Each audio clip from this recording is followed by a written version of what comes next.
Night Schoolers, we have a special guest, American quarter horse racing expert Ty Wyant. More than 35 years as a racing journalist, about 18 of those as a correspondent with Daily Racing Form, and you can see his byline all over the AQHA world. Ty, welcome to Night School. I'm happy to be here, Jeremy. Thank you for having me. As Director of Publicity for and Media Relations for Ruidoso Downs, it's a big week there in New Mexico. Give the fans a little sense what All-American Week is like. It is, well, the first word that comes to mind is a little bit of insanity. We are a town of Ruidoso. Lincoln County is a big county, and we have like 22,000 people here. In our little village of Ruidoso this weekend, we'll have 50,000. We will have over 20,000 people here on Sunday for the All-American Derby, and more than that on Monday for the All-American Fraternity, which means both those days are probably within top 5 in attendance for sporting events in New Mexico, just headed by a few University of New Mexico football games. So I'm guessing the only thing harder than picking the winner for the All-American is finding a hotel room. Exactly. I've got people that I haven't talked to in years calling me a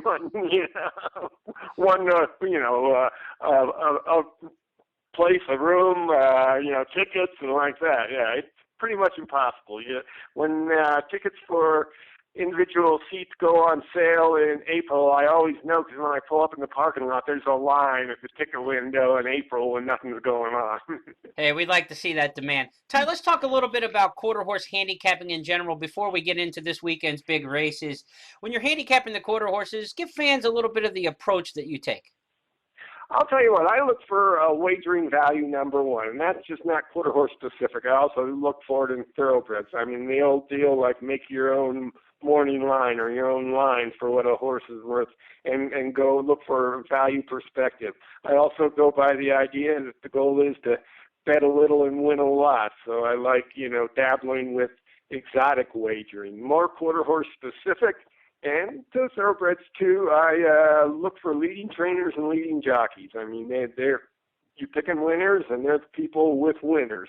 And in quarter horse racing, and even more so these days in thoroughbred racing, it seems like owners flock to the leading trainers and like that, and they get the top jockeys. So especially when I go to a new track, first thing I check is the leading jockeys and trainers, especially if the meet is like a third into the meet where the stats are relevant. So that's my primary strategy. What about horses for courses? Because at Ruidoso, you've got an interesting situation there with the altitude, and some horses really handle it and others don't. Do you put a lot of stock in the horse for course angle with quarter horse racing? I'll tell you what, in our situation here at Ruidoso and with racing at Los Alamitos, I worked at Los Alamitos. I've been here 8 years, and I was in Southern California, either working at Los Alamitos or a magazine right across the street for 12 years. And there are some horses that do well up here and don't do as well at Los Alamitos, and there's other horses that do well at Los Alamitos and come up here, and don't do as well. So it's there is a horses for courses for angle, but it's the old adage that a great horse takes the track with him certainly applies. We look for horses coming up here that have acclimated. You will see when we talk about the All-American Futurity, we have a trend that's really established itself this year that horses raced this spring and then came off layoffs for the trials. The horse just came up here, got acclimated, and did extremely well. So acclimating to our 7,000-foot altitude is huge. Well, we had trials for both the Futurity and the Derby. They were held back in the middle of August, and now we're coming to the Labor Day weekend. Let's talk about Sunday's All-American Derby, a record purse expected for that one. And you've got the #1 ranked horse in the world right now from the AQHA Racing Horse Player Now poll. That's Wicked Courage. Ty, how did Wicked Courage get beat in that trial race? I mean, upset. I'll tell you what, he got beat. And he's been one of these horses that he's had sort of a long campaign. He rattled off 9 in a row there or whatever. And I was the first person to talk to Cody Jensen, the jockey, when he got off the horse, and he just said, his quote was, "Forget about it," And it flashed back to a horse named Bremerton a few years ago, well, more than a few years ago now, probably close to 10, who got beaten his All-American Derby, won the Rainbow Derby, got beaten his All-American Derby trial, and came back and won the All-American Derby. I think Wicked Courage, he's a favorite on the morning line, and still the horse to beat. The favorites do very well historically in the All-American Derby, so we'll see if that trend continues on Sunday. But the big one in quarter horse racing comes Monday. It's the All-American Futurity. It's the one that gives you goosebumps. 440 yards to immortality, really. Those horses are remembered for a lifetime. Ty, coming out of the trials, who are the horses to watch? This is an extremely deep field, and I don't just say this because of my job. Everybody is the one theme with this race. This is the deepest All-American Futurity that people can recall in years and years and years. I've come down to two horses that be the two favorites that I keep going back and forth on, and one day it's one and one day it's the other. And I'll just describe them to you, and the viewers can take their choice. Number one is He's Relentless. He was the fastest qualifier on the first day of trials. Note, this year for the first time we had 2 days of trials with the 5 fastest horses from each day making the finals. There were a total of 28 trials, 14 each day.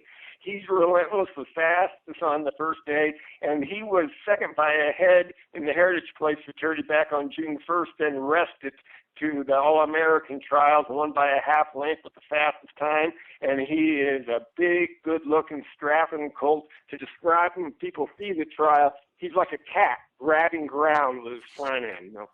And also, the second fastest qualifier that day is the filly, especially Tress, from the very hot Blaine Wood Barn. He's been ruling everything in futurities here this summer, done extremely well. This filly is 4 for 4, obviously undefeated, and a total winning margin of 11 lengths, which in thoroughbred racing would be notable, and the quarter horse racing is absolutely remarkable. She flew down through there and won her trial by 3.5 lengths, and in the last 40 yards, I don't know to describe, she's coasted. You know, so she could be she will be very, very dangerous. So those two horses are exceptional, and then it goes down, the depth from there. You have Handsome Jack Flash, won our Zia Futurity for New Mexico bred. We have Houdini, a $50,000 supplement, who's second by a nose in a $700,000 race at Remington. If you and how many more who was second by a nose in our RUIDOSO'S Futurity. Wagon Tails, who was third beating the neck behind He's Relentless in the Heritage Futurity. Fuse Police, who's a 12-1 outsider, won his first three starts at Remington, including the EasyJet Stakes, and 12-1 on the morning line. Keep going. Regal Eagle, who was the fastest qualifier his day for the Rainbow Futurities back in. Wagon Full of Gold, who won his trial by 2 3/4. So the depth is absolutely amazing. And so there's going to be, I like He's Relentless and especially Tress, but what I really like, if you can pick the winner, you got wagering value. That kind of race. That's what we like to hear. Ty, we're talking about the best horses on the grounds here, the 2-year-olds and 3-year-olds, but you're very involved in horses in their second career. Talk a little bit about that as we wrap things up. Absolutely. It's one of my passions. It really is. I think that horse racing as an industry, owners and trainers, and not as just horsemen, as responsible human beings, deserve to give these horses a second chance after they've asked these horses for everything on the racetrack for all these years. I've been personally involved.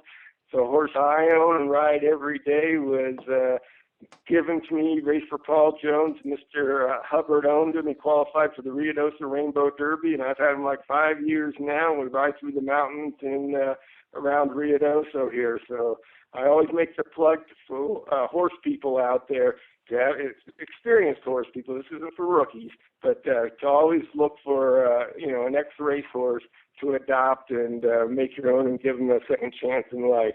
They certainly serve us, and we deserve to serve them after their careers are over. Ty Wyant, Director of Media Relations at Ruidoso Downs. A big Sunday and Monday coming for the All-American. Thanks for joining us. Thank you, Jeremy.